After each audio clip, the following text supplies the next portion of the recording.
Olá amigos, sejam todos bem-vindos ao meu canal, o Recanto da Tiriva. Neste vídeo vou mostrar para vocês o Graxaim comendo um petisco. Na verdade eles são onívoros, comem de tudo, né? Mas aqui ele escolheu só um petisquinho para comer. Então vou mostrar para vocês aí. As gralhas-azuis também, que atacaram a selva lá durante a semana.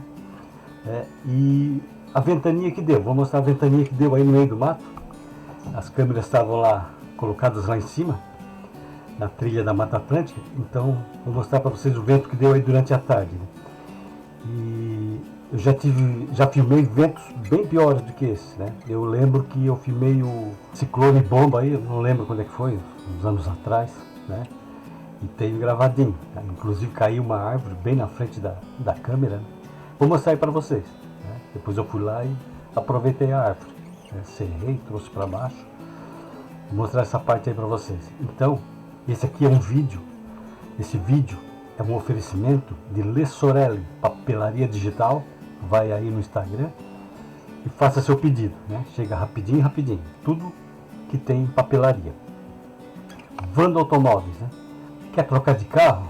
Quer comprar um seminovo? Vai lá, fala com Vando. Vando Automóveis, fala lá com o Vitor, né? Na Vando Automóveis, que eles têm um carro aí que cabe certinho no seu orçamento. E Litorânea Gás, faltou gás? Chame a Litorânea Gás. Eles te atendem também rapidinho, rapidinho. É do meu amigo Jacaré.